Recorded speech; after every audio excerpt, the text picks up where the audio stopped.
Hello friends, welcome to my channel, and in this video tutorial I will be talking about basically the acute ischemic stroke, the clinical feature, the investigation and the treatment. So let's start.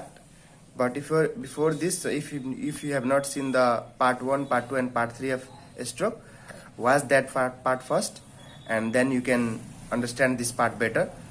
So before starting this part, I want to again recap the few things of previous part. They are, so before going to the main clinical feature, let's make a concept on stroke and TIA difference. So what is TIA? So TIA is basically transverse I have said it is a transient ischemic attack. So first of all, we will see what is the basic difference between a stroke and transient ischemic attack. So let's first talk about a stroke. So what is the real definition of a stroke?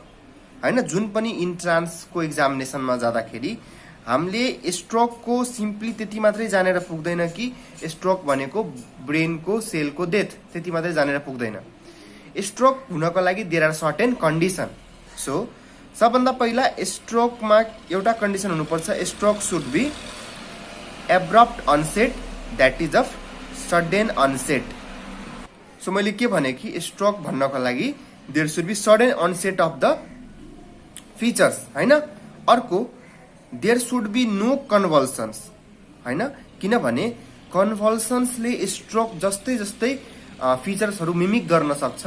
त्यही भएर stroke भन्नको लागि कन्भल्सन्स हुनु भएन. र अर्को कुरा, there must be focal neurological defecate.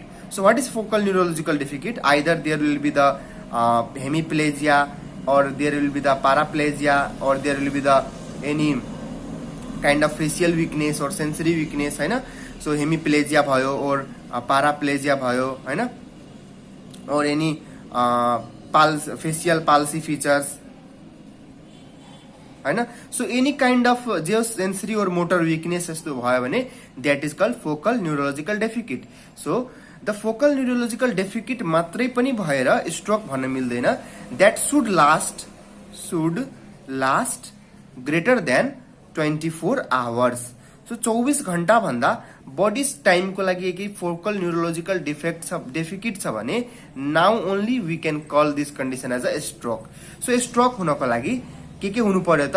There must be the abrupt onset हुनु पर्यो, कन्भल्सन हुनु भएन र फोकल न्यूरोलोजिकल डेफिकेट हुनु भयो जुन कि 24 घण्टा भन्दा बडी टाइम को लागि. That should last greater than 24 hours. ठीक छ. सो 24 आवर भन्दा बडी भयो भने बल्ल हामी के भन्छौं? स्ट्रोक भन्छौं. अब there is a same condition but only one thing that the focal neurological deficit last less than 24 hours.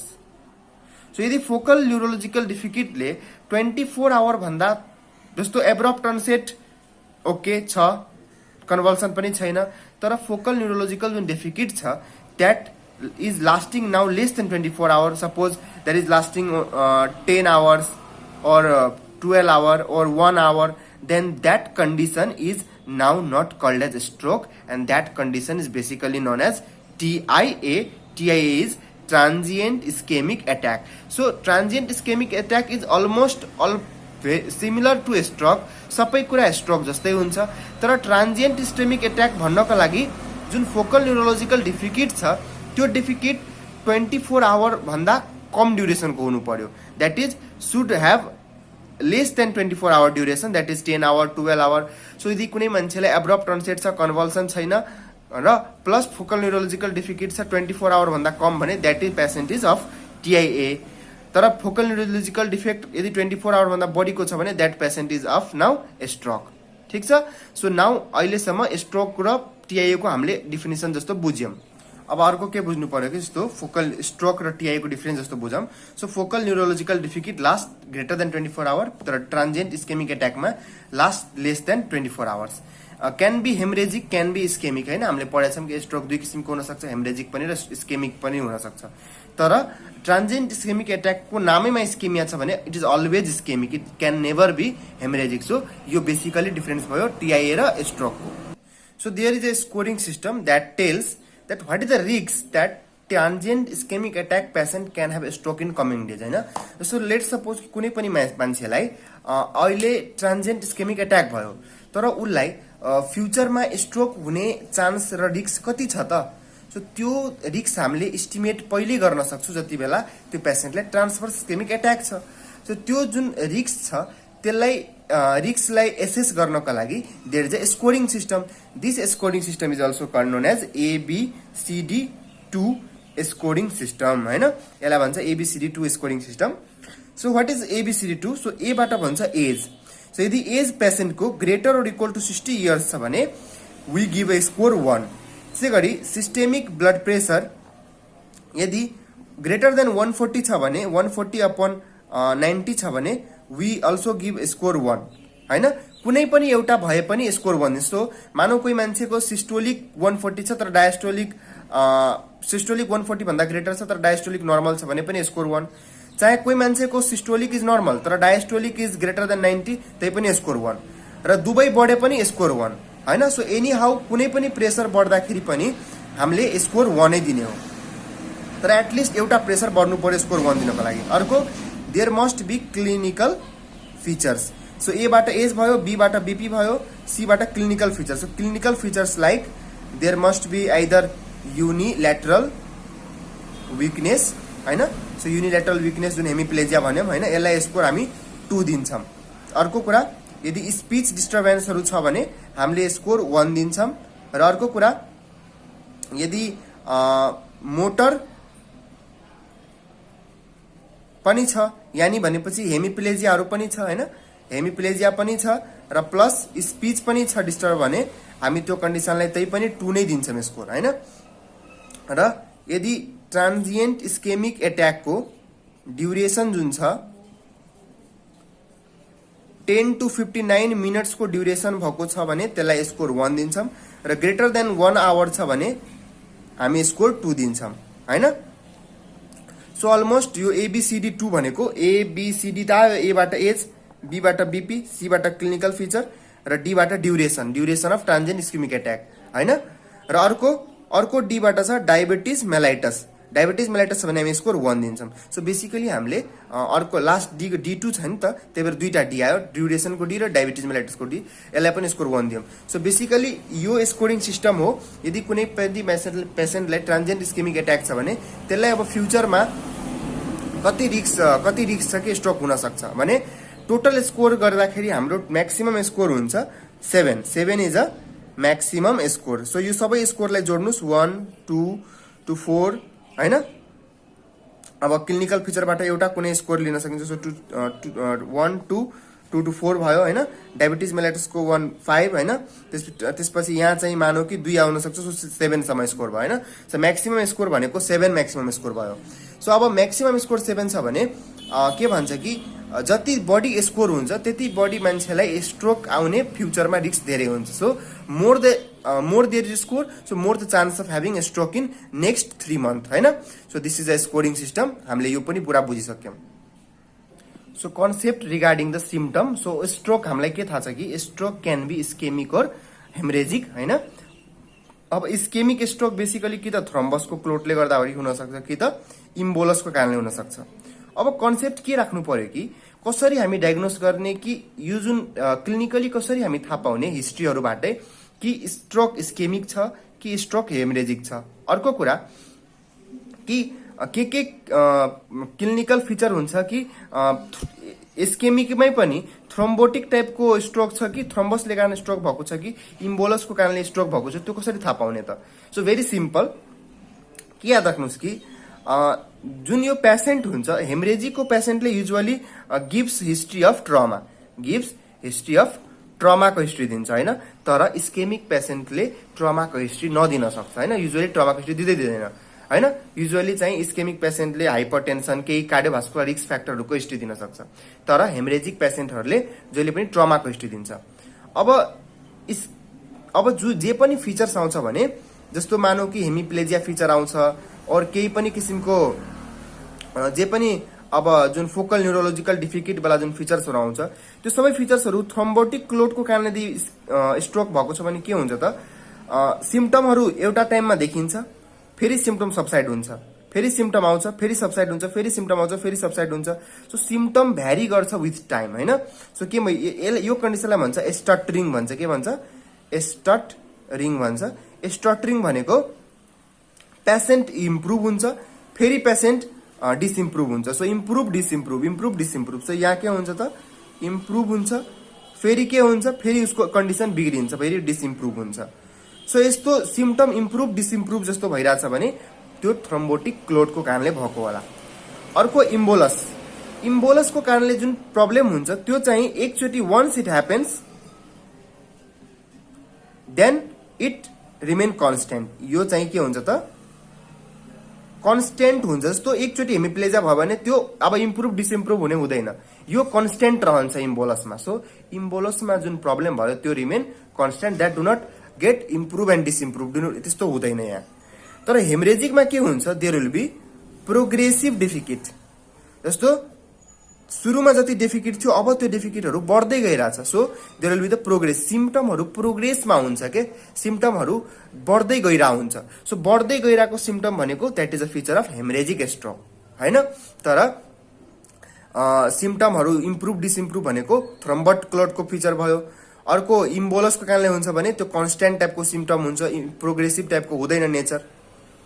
अर्को कुरा के बुझ्नु पर्यो कि हेमरेजिक स्ट्रोकमा जहिले पनि के हुन्छ त क्लिनिकल फिचरको अनसेट पछि सँगसँगै के हुन्छ, फलोड बाई रेज्ड इन्ट्राक्रैनियल प्रेसर। भनेपछि के हुन्छ त एक्चुअली क्लिनिकल फिचर आइसकेपछि यानी फोकल न्यूरोलॉजिकल डिफिकल्टको फिचर देखिसकेपछि अब इन्ट्राक्रैनियल फिचरको पनि रेज्ड फिचर्सहरु देखिन्छ हैन। सो इन्ट्राक्रैनियलको रेज्ड फिचर्सहरु के हुन सक्छ, नोजिया हुन्छ हैन, भोमिटिङ भइरा हुन्छ। र हामीलाई थाहा छ कि यस्तो केसमा भोमिटिङ कस्तो हुन्छ त प्रोजेक्टाइल भोमिटिङ हुन्छ। कस्तो भोमिटिङ हुन्छ, प्रोजेक्टाइल भोमिटिङ हुन्छ हैन। सो बेसिकली मैले के भने कि अनि इन्ट्राक्रैनियल प्रेसर रेज हुन सक्छ। अब अर्को कन्सेप्ट के राख्नुस् कि इन्ट्राक्रैनियल प्रेसर रेज भयो भने के हुन सक्छ त, यो यसरी के याद राख्नुस् कि अब यो ब्रेन छ, मैले ब्रेनको पिक्चर बनाइरहेको छु भने यसरी, अब यसरी सोचौं, लेट्स सपोज कि यो जुन पाल छ यो पाल भनेको फोरामेन म्याग्नम हो। यो पाल भनेको के हो, फोरामेन म्याग्नम हो। अब यहाँ यसको माथि के छ, सबै ब्रेन स्ट्रक्चर्सहरु छ। के छ त, सबै ब्रेन स्ट्रक्चर्स हो। बेसिकली यहाँ सेरिबेलमहरु पनि छ है। अब यहाँबाट मानौ कि कतैबाट इन्ट्राक्रैनियल प्रेसर बढिरहेछ भने हैन, स्पेशली यदि पोस्टेरियर क्रेनियल फोसाको ब्लिडिङहरु छ, हेमरेजहरु छ र यहाँ चाहिँ इन्ट्राक्रैनियल प्रेसर रेज हुन्छ भने यो प्रेस्ड इन्ट्राक्रैनियल जुन रेज्ड इन्ट्राक्रैनियल प्रेसर छ त्यसले के गर्छ त सबै सेरिब्रल कन्टेन्ट्सहरुलाई यता फोरामेन म्याग्नम तर्फ के गर्छ, उसले प्रेस गर्न थाल्छ। र फोरामेन म्याग्नम तर्फ प्रेस भयो भने के हुन सक्छ त, अब यो सेरिबेलमहरु फोरामेन म्याग्नम भित्र आउन सक्छ र कम्प्रेस हुन सक्छ। र सेरिबेलम कम्प्रेस हुन्छ भने सँगसँगै वरिपरिको भएको मिड ब्रेन स्ट्रक्चर्सहरु पनि कम्प्रेस हुन सक्छ र मान्छेको मिड ब्रेनमा कार्डियक सेन्टरहरु हुन्छ, रेस्पिरेटरी सेन्टर हुन्छ। सो अल्टिमेटली के हुन सक्छ त, डेथ हुन सक्छ। सो त्यही भएर हेमरेजिक स्ट्रोक भनेको अलिक धेरै डेन्जर हुन्छ, किनभने यसमा इन्ट्राक्रैनियल प्रेसर एकदम फास्ट राइज हुन्छ र फास्ट राइज एकदम छिटो क्लिनिकल फिचर अनसेट सँगसँगै फास्ट इन्ट्राक्रैनियल प्रेसर राइज भइरहेको हुन्छ। त्यही भएर नोजिया भोमिटिङ र प्रोजेक्टाइल भोमिटिङ यस्तो पनि फिचर देखिन्छ। सँगसँगै ब्रेनको कन्टेन्ट्सहरु फोरामेन म्याग्नमबाट हर्निएट भएर जसलाई भन्छ सेरिब्रल टन्सिल्स। सेरिब्रल टन्सिल्सहरु के हुन सक्छ त, हर्निएट भाया फोरामेन म्याग्नमबाट हर्निएट हुन सक्छ र त्यसपछि के हुन सक्छ त, mid brain structures and the cerebral structures can get compressed and cardiac arrest भएर डेथ हुन सक्छ। सो यो फिचर्स हुन्छ हेमरेजिक स्ट्रोकमा। सो जसरी हेमरेजिक स्ट्रोकमा रेज्ड आइसिपी को फिचर्स इमिडिएटली आएको थियो, but in ischaemic stroke raised ICP features do not occur immediately. यहाँ के हुन्छ, आइसिपी रेज्ड फिचर चाहिँ इमिडिएटली आउँदैन, हैन, it happens after 2-3 days, after 2-3 days. So 2-3 दिनपछि बल्ल के हुन्छ त आइसिपी रेज हुन स्टार्ट हुन्छ है। सो त्यही भने कि इन्ट्राक्रेनल प्रेसर जुन हुन्छ त्यो रेज हुन 2-3 दिन पछि बल्ल स्टार्ट हुन्छ। त्यही भएर सुरुमा चाहिँ त्यो पनि नर्मल सानोतिनो स्ट्रोकमा त हुँदा पनि हुँदैन, म्यासिभ स्ट्रोक छ भने बल्ल चाहिँ के भइरहेको हुन्छ त सेरिब्रल एडिमाहरू भइरहेको हुन्छ र सेरिब्रल एडिमाहरू भएर अल्टिमेटली चाहिँ इन्ट्राक्रेनल प्रेसर रेजहरू हुन्छ होइन, इन्ट्राक्रेनल प्रेसर रेज।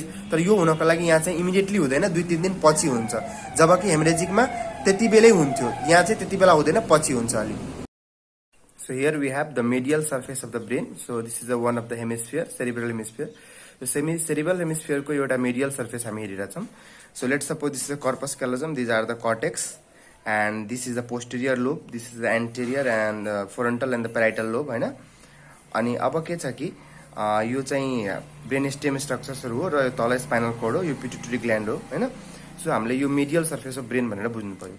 सो मैले के भन्न खोजेको कि most of the part medial सर्फेसमा अलमोस्ट यतिदेखि यति पार्टसम्म यता पनि हैन, this all parts are basically supplied by anterior cerebral artery. कसले सप्लाई गर्छ? एन्टेरियर सेरिब्रल आर्टरीले। And now this part, the posterior most part in which the occipital lobe lies, is basically supplied by posterior cerebral artery. This posterior cerebral artery also supplies the cerebellum. This is actually cerebellum. This is a cerebellum.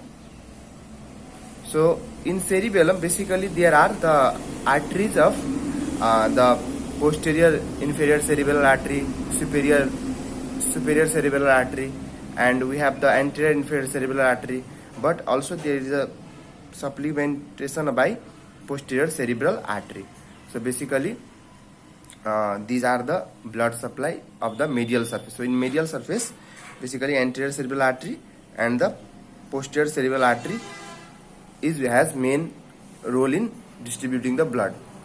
So यहाँ हामीले के गर्न खोजेछौँ, ब्रेनलाई हामीले lateral सर्फेसबाट हेर्न खोजेछौँ। So lateral सर्फेसबाट हेर्दाखेरि यो चाहिँ cerebrum नै भयो, यो सेरिबेलम भयो, this is a brain stem and this is a spinal code. अब के छ कुरा कि हामीले मिडियल सर्फेसबाट हेर्दाखेरि basically blood supply interior cerebral artery र पोस्टेरियर सेरिब्रल आर्टरीले दिएको थियो हैन। अब ब्रेनलाई लेटरल सर्फेसबाट हेर्दाखेरि हैन, साइडबाट हेर्दाखेरि ब्रेनलाई कसले कसले सप्लाई गर्छ त लेटरल सर्फेस, लेटरल एरियातिर भनेपछि के याद राख्नुपर्छ हामीले कि फेरि चाहिँ सुपेरियर लेटरल सर्फेस, जहाँ लेटरल सर्फेसको पनि माथिल्लो भाग अलमोस्ट यो डिस्टेन्स भनेको 2 cm हुन्छ। सो यति जति भागलाई फेरि कसले सप्लाई गर्छ त फेरि एन्टेरियर सेरिब्रल आर्टरीले नै सप्लाई गर्छ हैन। So the superior lateral surface is again supplied by के त एन्टेरियर सेरिब्रल आर्टरीले नै सप्लाई गर्छ। त्यसै गरी अब के भन्छ त यो बेसिकली जुन पेराइटल रिजन, यति रिजन सबै पेराइटल रिजन हो, बाँकी यो चाहिँ सबै पेराइटल र प्लस केही पार्ट फ्रन्टलको पनि पर्छ। सो पुरैले अब सप्लाई गर्ने भनेको मिडल सेरिब्रल आर्टरीले हो। So most of the lateral पार्टमा मोस्टली जुन हुन्छ, मोस्ट सप्लाई जुन हुन्छ यतिसम्म त एन्टेरियर सेरिब्रल आर्टरीकै भयो हैन।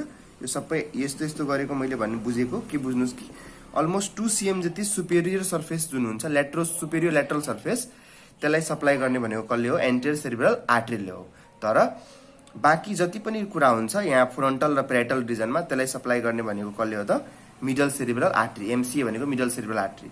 र पोस्टेरियर मोस्ट पार्ट त यहाँ पनि यो पोस्टेरियर मोस्ट पार्ट, यो जुन यति पार्ट छ, मानौ यो पोस्टेरियर पार्ट छ भने यो पोस्टेरियर पार्टलाई सप्लाई गर्ने भनेको स्टिल कसले हो त? पोस्टेरियर सेरिब्रल आर्टरीले। सो पोस्टेरियर लोबलाई जुन साइडबाट होस्, मेडियल साइडबाट होस् र लेटरल साइडबाट होस्, जहिले पनि सप्लाई गर्ने कसले हो त? पोस्टेरियर सेरिब्रल आर्टरीले सप्लाई गर्ने हो।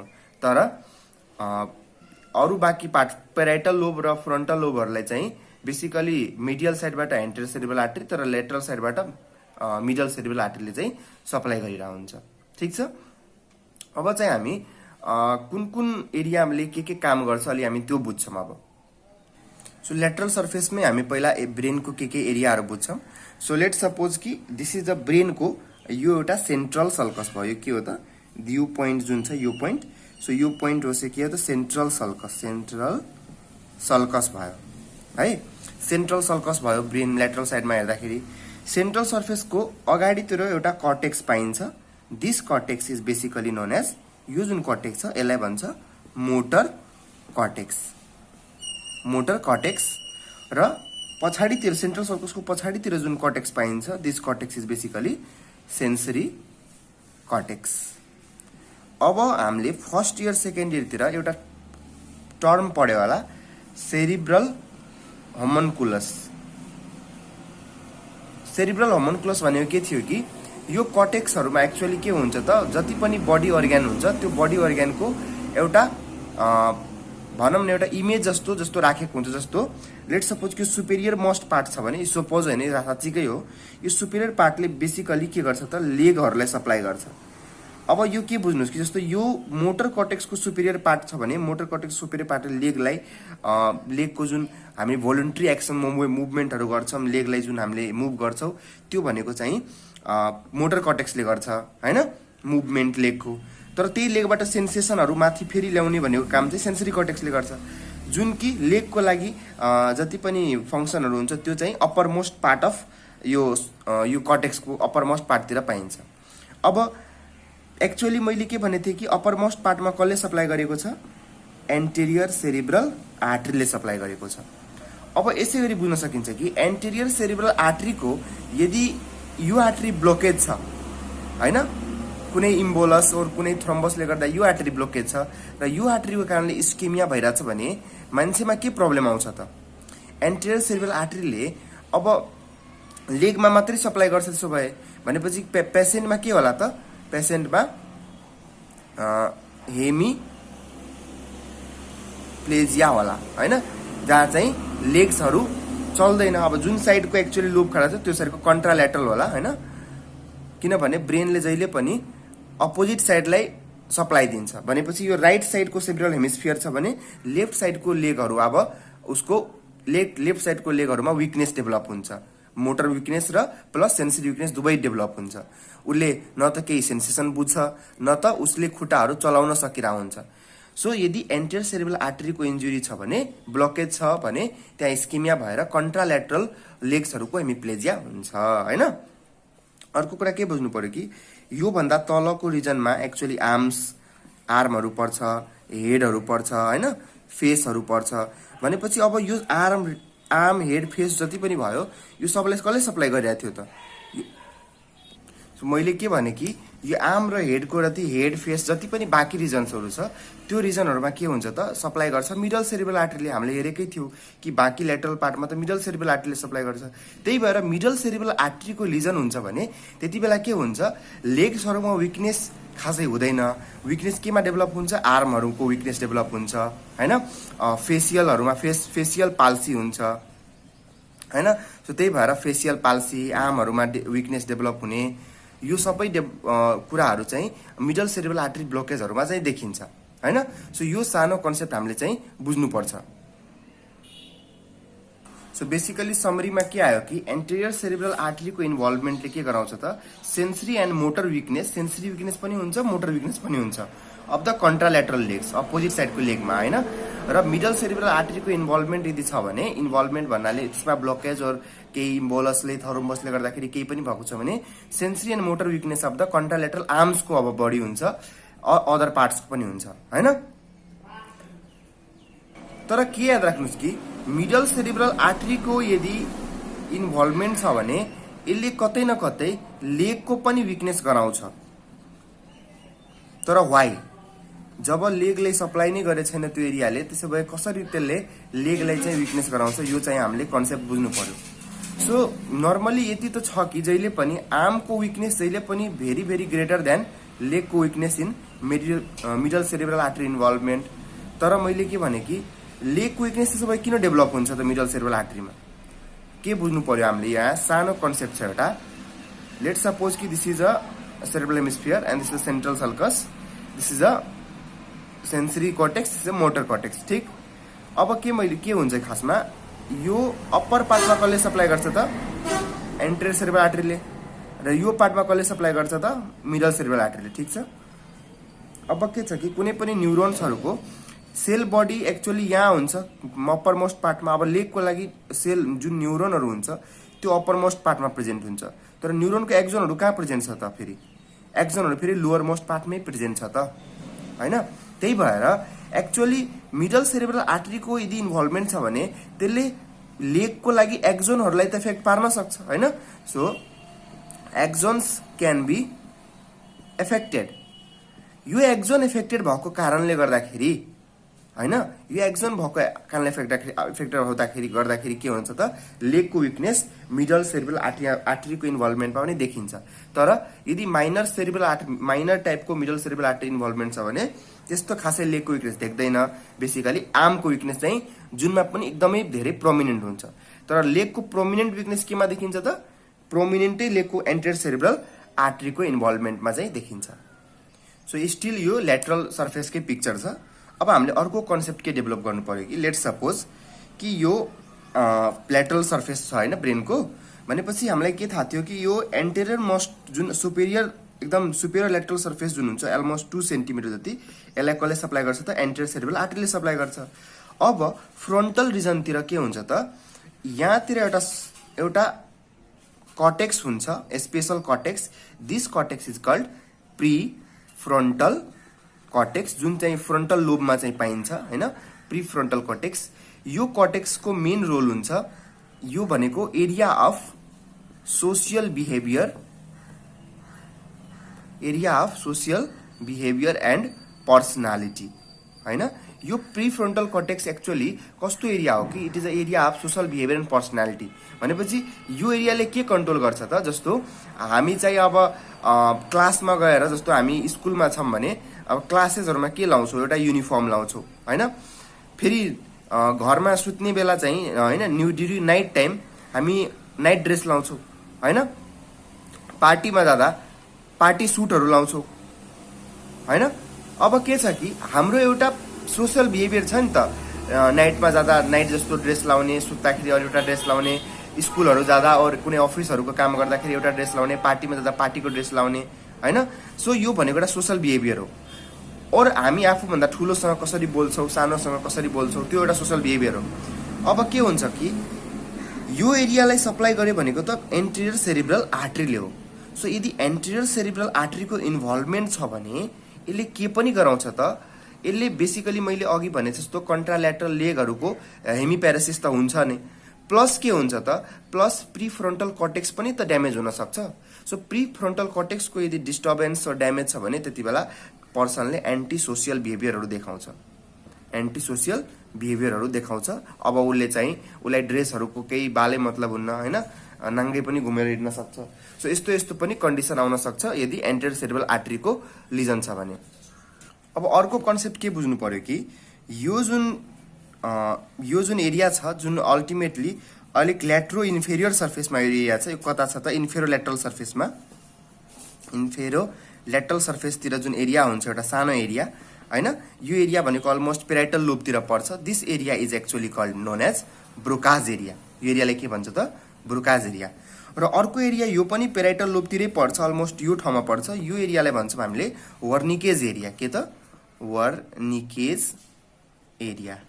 हामीले के कन्सेप्ट के बुझ्नु पर्यो कि Broca's area is also called motor speech area. के त? Motor speech area.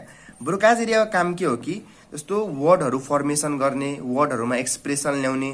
जस्तो हामीले केही कुरा भन्छौँ भने त्यसलाई अब हामीले के गर्नुपर्छ? टङलाई त्यही अनुसार मुभ गर्नुपर्छ, लिप्सलाई त्यही अनुसार मुभ गर्नुपर्छ, so that word can be formed, होइन?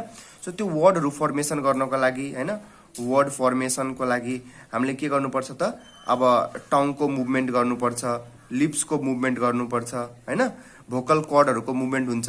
सो अल्टिमेटली यो सबै काम गर्ने काम कसको हो त? ब्रोकाज एरियाको। अर्को वर्निकेज एरिया। सो वर्निकेज एरिया के छ त?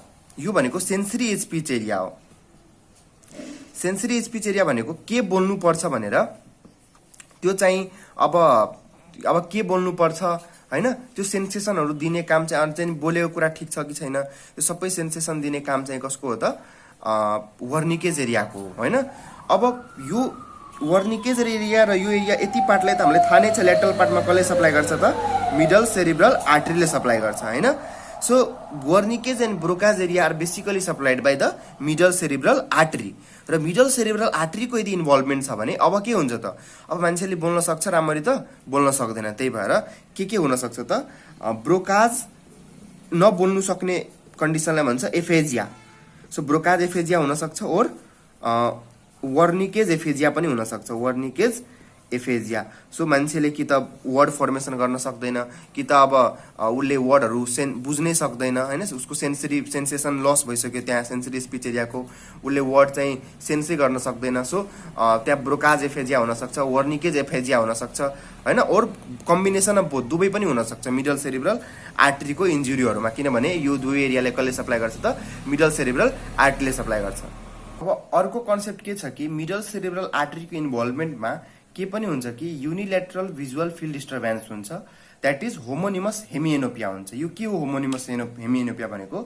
लेट सपोज कि यो तपाईको राइट आईको भिजुअल फिल्ड छ र यो तपाईको लेफ्ट आईको भिजुअल फिल्ड छ सो हामीलाई के थाहा हुन्छ कि जस्तो यो चाहिँ मानौ कि टेम्पोरल भयो नेजल भयो हैन सो के भयो त अब यो कस्तो कन्डिसनमा आयो कि यताको पनि हजुरको मानौ कि नेजल एफेक्टेड भयो हैन र यताको पनि के भयो त यताको टेम्पोरल एफेक्टेड भयो हैन सो एकै साइडमा हैन एकै साइडतिर जे होस् जस्तो लेटरल साइडको भयो चाहे मिडियल साइडको एनोपिया भयो नि त टोटल मान्छे ब्लाइन्ड भएन भिजुअल फिल्डमा पनि टेम्पोरल साइड यहाँ स्पेयर्ड छ यहाँ नेजल साइड स्पेयर्ड छ तर साइडको गर्नुपर्दा दुवै लेटरल साइड स्पेयर्ड लेटरल साइडमा चाहिँ एनोपिया देखियो हैन एनोपिया भनेको ब्लाइन्डनेस हैन सो यो एनोपिया चाहिँ पुरै भएन त्यही भएर हेमी एनोपिया भनेको आदि भिजुअल फिल्डमा मात्रै ब्लाइन्डनेस छ त्यही भएर हेमी एनोपिया भनेको होमोनिमस किन भनेको किनभने एकै साइडमा एनोपिया छ यो पनि मानौ कि लेटरल साइडमा छ यो पनि लेटरल साइडमा छ हैन एउटै साइडतिर गएको जस्तो देखिरहेछ नि त त्यही भएर यसलाई होमोनिमस हेमी एनोपिया भन्छ अब मिडियल सेरिब्रल आर्टरी इन्भल्भमेन्टमा चाहिँ होमोनिमस हेमी एनोपिया किन हुन्छ त हैन यसको कारण छ कारण के छ कि हामीलाई के थाहा छ कि यो जुन यस्तो स्ट्रक्चर जुन हुन्छ ब्रेनमा this structure is called internal capsule यो स्ट्रक्चरलाई के भन्छ त इन्टर्नल क्याप्सुल भन्छ एक्चुअली जति पनि अब जस्तो एक साइडबाट आउने फाइबर्सहरू चाहे त्यो साइडको नेजल र टेम्पोरल जुन फाइबरहरू हो यो फाइबरहरू यतातिर अप्टिक के भन्छ सरी इन्टर्नल क्याप्सुलमा आउँछ र इन्टर्नल क्याप्सुल पछि बल्ल कता गएर हुन्छ त अप्टिक रेडिएसन तर्फ गएर हुन्छ इन्टर्नल क्याप्सुलमा आएर बल्ल कतातिर गएर हुन्छ अप्टिक रेडिएसनमा गएर हुन्छ र हामीलाई के बुझ्नु पर्छ कि this internal capsule is basically जुन एरियामा चाहिँ वन साइडको चाहिँ त्यो हुन्छ फाइबरहरू हुन्छ त्यसलाई सप्लाई गर्ने भनेको मिडल सेरिब्रल आर्टरीले नै हो हैन so middle cerebral artery basically supply the internal क्याप्सुलको पनि केही भागलाई यसले सप्लाई गर्छ र जुन भागमा यसले सप्लाई गर्छ त्यही भागबाट फाइबरहरू चाहिँ अप्टिक फाइबरहरू चाहिँ गइरहेको हुन्छ हैन त्यही कारणवश चाहिँ के हुन्छ त अब मिडल सेरिब्रल आर्टरीको इन्भल्भमेन्टमा इन्टर्नल क्याप्सुलको त्यो पार्ट जुन पार्टमा चाहिँ यो फाइबरहरू गइरहेछ त्यो पार्ट चाहिँ इस्केमिक हुन सक्छ र त्यो पार्ट इस्केमिक भयो भने के हुन्छ त अल्टिमेटली अब चाहिँ होमोनिमस हेमी एनोपिया हुन्छ सो यही कारण हो कि मिडल सेरिब्रल आर्टरीको इन्भल्भमेन्टमा चाहिँ हेमी एनोपिया देखिन्छ सो यो समरी जस्तो मैले भनिदिरहेको छु कि कुनै पनि मान्छेमा यदि मिडल सेरिब्रल आर्टरीको इन्भल्भमेन्ट छ भने हैन मिडल सेरिब्रल आर्टरीको इन्भल्भमेन्ट छ भने हैन सो त्यति बेला के हुन्छ त there will be the paralysis of the हामीले यो सबै कुरा किन हुन्छ भनेर गरिसक्यौं there will be the paralysis of the contralateral face arms and legs तर बेसिकली हामीले के भन्यौं कि आर्मको विकनेस धेरै हुन्छ लेगको विकनेस भन्दा अर्को मोटर र सेन्सरी एफेजिया हुन्छ that is patient cannot able to speak अब उसले बोल्न चाहिँ सक्दैन अर्को चाहिँ होमोनिमस हेमिएनोपिया हुन्छ जुन हामीले हेर्यो ब्लाइन्डनेस हुन्छ हैन र अर्को एउटा के भन्छ कि यदि मिडल सेरिब्रल आर्टरी हामीसँग के हुन्छ त ब्रेनमा जहिले पनि जुन दुईटा हेमिस्फियर छ भने एउटा हेमिस्फियर डोमिनेन्ट हुन्छ र एउटा हेमिस्फियर नन डोमिनेन्ट हुन्छ यदि नन डोमिनेन्ट हेमिस्फियरमा यदि त्यसको मिडल सेरिब्रल आर्टरीमा यदि ब्लकेज छ भने त्यति बेला हेमी नेग्लेक्ट हुन सक्छ हेमी नेग्लेक्ट सिन्ड्रोम भनेको मान्छेलाई अब जस्तो यो राइट साइड डोमिनेन्ट छ लेफ्ट साइड नन डोमिनेन्ट यो मानौ कि यो डोमिनेन्ट छ यो चाहिँ नन डोमिनेन्ट छ भने अब मान्छेलाई के हुन्छ त उसलाई आफ्नो बडीमा चाहिँ यदि यो चाहिँ नन डोमिनेन्ट छ भने यदि मानौ कि लेफ्ट साइड नन डोमिनेन्ट छ र लेफ्ट साइडको मिडिबल सेरेब्रल आर्टरीमा यदि प्रब्लम भएछ भने अब उसको राइट साइड जति पुरै हुन्छ यो पुरै उसलाई केही पनि फिलै हुँदैन भनेपछि यसैलाई भन्छ हेमी नेग्लेक्ट सिन्ड्रोम। उसलाई पुरै लाग्छ बडी केही छँदै छैन जस्तो, त्यो साइडमा केही बडी नै छैन जस्तो फिल हुन्छ, यसलाई भन्छ के हेमी नेग्लेक्ट सिन्ड्रोम। सो यो सबै फिचर हो के को त मिडल सेरेब्रल आर्टरी यदि इन्भल्भ हुन्छ भने त्यतिको बेलाको फिचर हो। अब त्यही एन्टेरियर सेरेब्रल आर्टरी इन्भल्भमेन्ट छ भने त्यहाँ के हुन्छ त कन्ट्राल्याटरल लेगको सेन्सरी र मोटर विकनेस हुन्छ, यहाँ आर्मको विकनेस हुँदैन। हेर्नुहोस् अर्को एन्टी सोसियल बिहेभियर किन हुन्छ हामीले भनिसक्यो, प्रिफ्रन्टल कर्टेक्स इन्भल्भ भएर। अर्को युरिनरी इन्कन्टिनेन्स भइरहेको हुन्छ। अब युरिनरी इन्कन्टिनेन्स किन भइरहेको हुन्छ, किनभने लेट सपोज यो हेमिस्फियर छ भने यहाँ मानो सेन्ट्रल सर्कस, यो चाहिँ मोटर कर्टेक्स र यो सेन्सरी कर्टेक्स छ भने यो माथिल्लो एरियामा चाहिँ एउटा अझै एरिया पाइन्छ, यसलाई भन्छ पारासेन्ट्रल लोब्युल भन्छ। के भन्छ त पारासेन्ट्रल लोब्युल। सो पारासेन्ट्रल लोब्युललाई पनि कसले सप्लाई गर्छ त एन्टेरियर सेरेब्रल आर्टरीले सप्लाई गर्छ र पारासेन्ट्रल लोब्युलले भोलिन्टरी जुन हामीले युरिनेसन गर्छौँ त्यसलाई पारासेन्ट्रल लोब्युलले कोर्डिनेट गर्छ, रेगुलेट गर्छ। त्यही भएर पारासेन्ट्रल लोब्युलमा यदि इफेक्ट पर्छ भने मान्छेलाई युरिनरी इन्कन्टिनेन्स हुन्छ, मान्छे आफै पिसाब फेर्न थाल्छ। ल हामीलाई के थाहा छ कि पोस्टेरियर सेरेब्रल आर्टरीले बेसिकली अक्सिपिटल लोबलाई सप्लाई गर्छ र प्लस केही part of medial surface of temporal लोबलाई पनि सप्लाई गरिरहेको हुन्छ। अल्टिमेटली अक्सिपिटल लोबलाई सप्लाई गरेको कारणले गर्दाखेरि यदि पिसिए नै इन्भल्भ छ भने स्केमियाहरूमा भने के हुनसक्छ, त्यति बेला कलर ब्लाइन्डनेस हुनसक्छ र होमोनिमस हेमी एनोपिया हुनसक्छ यहाँ पनि, होइन? किनभने अक्सिपिटल लोब भनेको त इमेज फर्मेसनहरूको लागि बडी रेस्पोन्सिबल हुन्छ। त्यही भएर यति बेला के हुनसक्छ कलर ब्लाइन्डनेस पनि हुनसक्छ र होमोनिमस हेमी एनोपिया पनि हुनसक्छ। अर्को कुरा अरू चाहिँ डिफ्रेन्ट जस्तो पोस्टेरियर सेरेब्रल आर्टरी एक्चुअली के को ब्रान्चेस हो त हामीलाई के थाहा छ कि जुन बेजुलरी आर्टरी हुन्छ यसबाटै के हुन्छ त पोस्टेरियर सेरेब्रल आर्टरी यसरी आएको हुन्छ, होइन? सो अघि हामीले के कुरा गरेको थियौँ कि अघि हामीले पोस्टेरियर सेरेब्रल आर्टरीले चाहिँ बेसिकली ब्रेनमा चाहिँ कहाँ कहाँ सप्लाई गर्यो भने अक्सिपिटल लोबमा सप्लाई गर्यो र टेम्पोरल लोबको मिडियल सर्फेसमा सप्लाई गर्यो, हामीले त्यो कुरा भनेको थियौँ।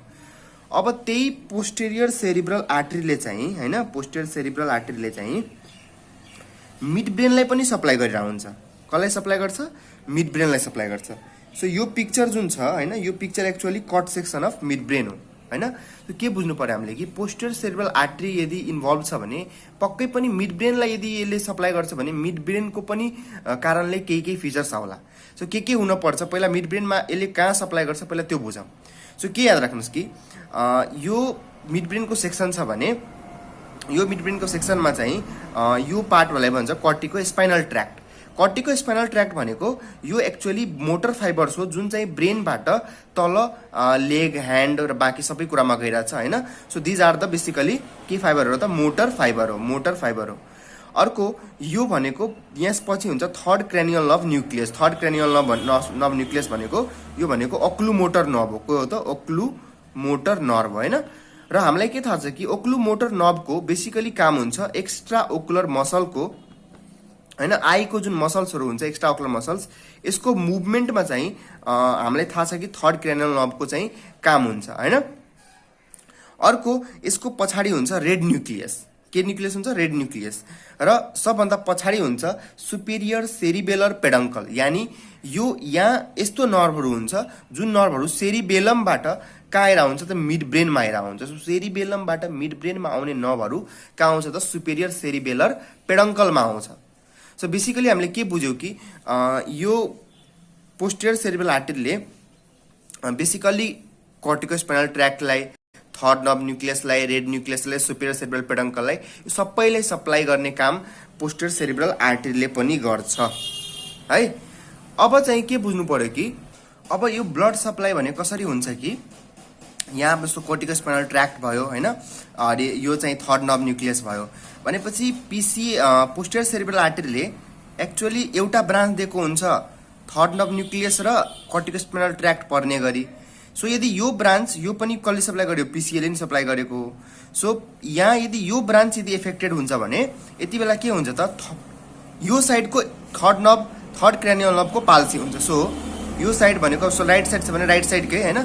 सो इप्सी ल्याटरल साइडमा जुन साइड ड्यामेज छ भने त्यही साइडको क्रेनियल नर्भ पाल्सी हुन्छ। So ipsilateral third nerve palsy.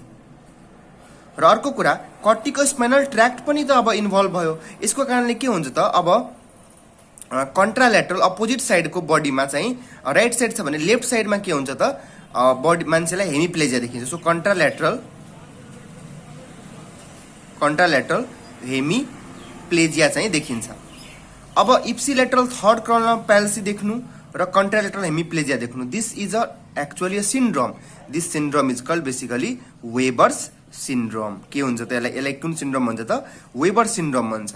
So third nerve cranial nerve पाल्सीले के कन्ट्राल्याटरल हेमिप्लेजिया भनेको त हामीले बुझ्यौँ कि अब अपोजिट साइडमा के हुन्छ, हात खुट्टाहरू केही पनि चल्दैन। Ipsilateral third cranial nerve palsy भनेको के हो, इप्सिलेटरल थर्ड क्रेनियल नर्भ पाल्सीमा के फिचर आउँछ कि मान्छेले अब मानु उसको दुईटा आँखा छ भने हैन, दुईटा आँखा छ भने अब के हुन्छ त उसकोमा फिचर भने, अब यो पेसेन्टमा राइट साइडमा यदि लिजन राइट साइडको कर्टिकोस्पाइनल ट्र्याक्ट ड्यामेज छ भने राइट साइडकै आँखामा के हुन्छ त, जस्तो नर्मली थर्ड क्रेनियल नर्भले जति जहाँ पनि मुभमेन्ट गर्नुपर्ने थियो त्यो कुनै पनि मुभमेन्ट अब हुन सक्दैन हैन। हामीलाई थाहा छ कि जस्तो SO4 र LR6 भन्ने एउटा ट्रिक छ, जस्तो सुपेरियर ओब्लिकलाई फोर्थ क्रेनियल नर्भ, लेटरल लेक्टसलाई सिक्स्थ क्रेनियल नर्भ र बाँकी सबैलाई थर्ड क्रेनियल नर्भले सप्लाई गर्थ्यो। अब यो बाँकी सब जतिको एक्सन कामहरू थियो, जस्तो आईलाई लेटरल मुभ गर्ने और सो मिडियल रेक्टसलाई कसले सप्लाई गर्छ, थर्ड क्रेनियल नर्भलाई सप्लाई गर्छ हैन। सुपेरियर रेक्टसलाई कसले सप्लाई गर्छ, थर्ड क्रेनियल नर्भले सप्लाई गर्छ हैन। इन्फिरियर रेक्टसलाई कसले सप्लाई गर्छ, थर्ड क्रेनियल नर्भले सप्लाई गर्छ। सो यो जुन पनि मसल छ सबैले काम गर्दैन। सो पर्टिकुलरली त्यो कामहरूमा त्यो गेजहरू चाहिँ बिग्रिन्छ। सो एउटा आँखाले चाहिँ जता पनि मुभमेन्ट गर्न सक्छ तर अर्को आँखाले जता पनि मुभमेन्ट चाहिँ गर्न सक्दैन। सो यो चाहिँ इप्सिलेटरल थर्ड नर्भ पाल्सीको फिचर हो र यो दुवै भयो भने यसलाई के भन्छ त, वेबर सिन्ड्रोम भन्छ। अर्को कन्डिसन के हुन सक्छ कि एउटा अर्को ब्रान्च हुन्छ PCA को, पोस्टियर सेरिब्रल आर्टरीको, जसले चाहिँ थर्ड क्रेनियल नर्भ र सेरिब्रल पेडङ्कल यतिले सप्लाई गरे हुन्छ। रेड न्युक्लियसले त्यसले केही पनि गर्दैन। त त्यति बेला के हुन्छ त, सुपेरियर सेरिब्रल पेडङ्कल भनेको सेरिबेलमको कन्टेन्ट्सहरू यसमा हुन्छ।